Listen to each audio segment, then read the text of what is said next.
Swayam Prabha. Digital India. Educated India.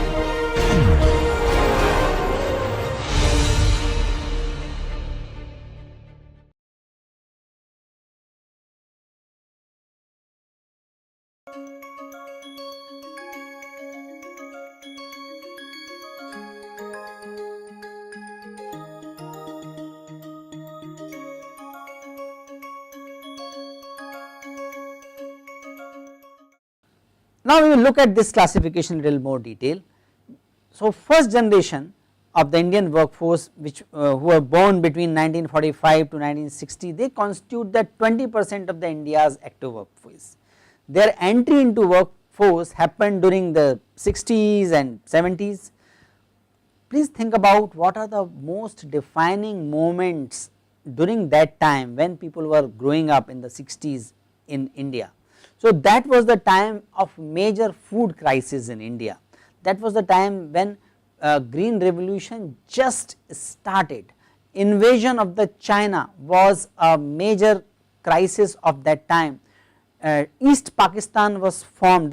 This generation has seen East Pakistan being formed. Green revolution started in 70s. The nationalization became a major step which defined politics as well as economics. Emergency was imposed in the 70s. Akashvani was the major source of communication in India, major source of mass communication in India. Akashvani means the government sponsored, government supported radio channel of. So these are the important characteristics of the 60s when the free gen was growing up. Thanks to many of these characteristics, we see some of the common attributes of the free generation. What is that? These attributes are like service orientation. So these are the people who are inspired by the idea of nation building, and this was the time period when this generation was growing up. Lot of conversation was happening around the socialism and various shades of socialism. So that has naturally affected their worldview about their role in the society, role of the politics in the politics and economics in the nation building. They are naturally relationship driven. They want to please their bosses because this is probably also is the hangover of the colonial past. They are found to be generally good team players, found to be uncomfortable in resolving conflict, found to be uncomfortable in the conflicting situation, little less assertive generation, give more importance to process than the result, and very sensitive to the feedback. So these are some of the characteristics being found by Sondra Rajesh and her team in this generation, and this study is based on large number of the focus group discussions and the interviews of the corporate leaders working in various industries. So next generation is generation X. Those who were born in between 1961 to 70. What are the defining moments for this generation? Those who were born in 60s, those who were born in early 60s, and they were growing up and started thinking about their surroundings, started making sense of the economic and political scenario when they are like 15, 20 years or 20 years old.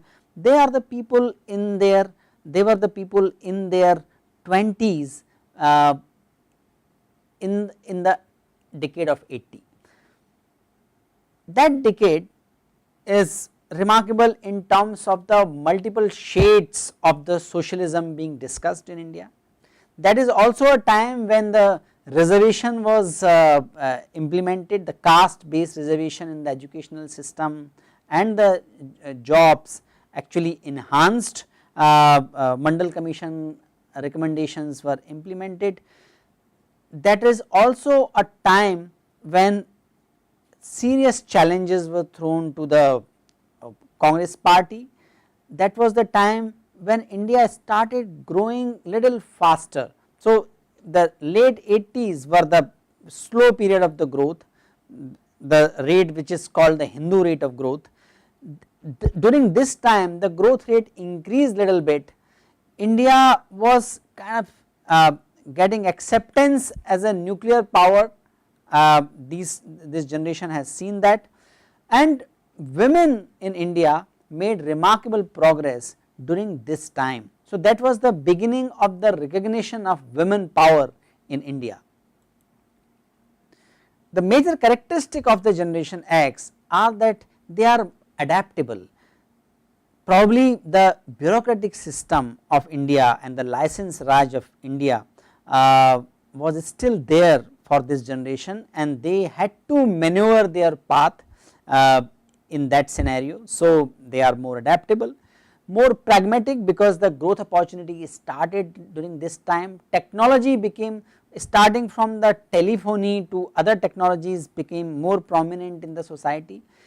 They are the creative generations, multitaskers, they are aggressive, little aggressive in driving growth, and they value the self reliance.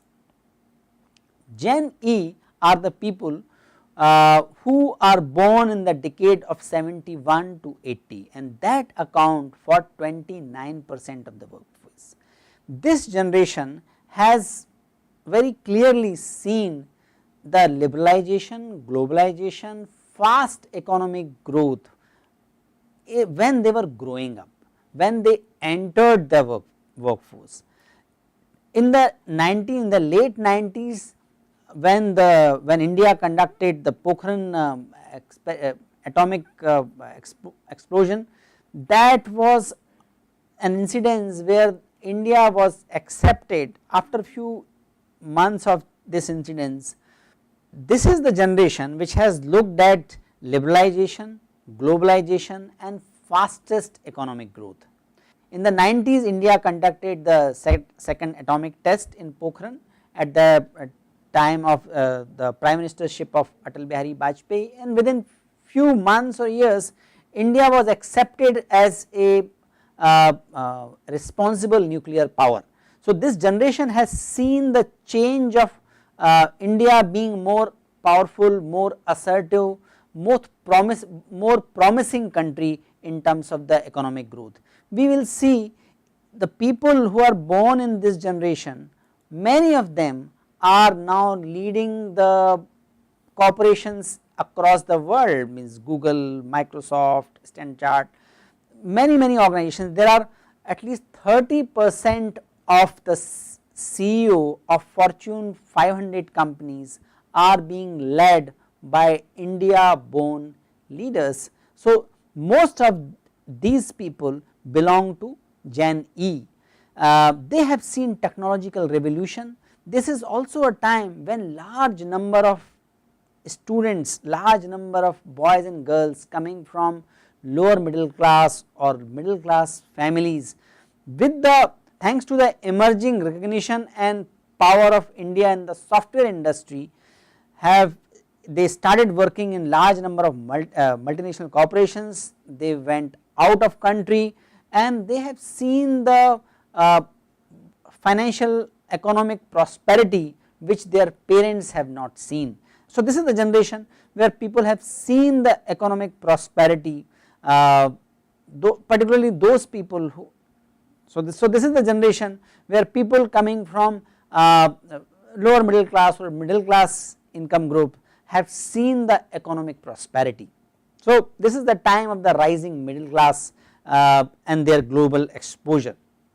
The members of this cohort, they value hard work and they believe that efforts in the right direction can bring result, because they are seeing those results. Lot of people of the Indian origin going to reaching to the very high level of the corporate ladders, so that gives that confidence.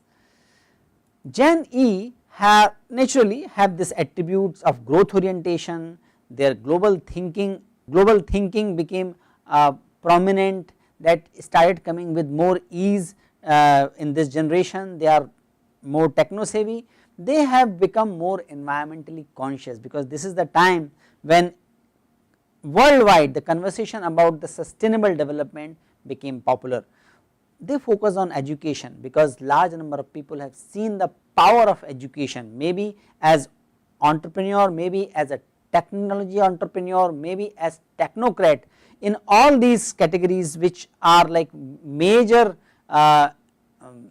features of for this generation is based on the power of education. So they focus on education, they want a life, this is the generation which has become more conscious of work life balance, they hate micromanagement, they love autonomy.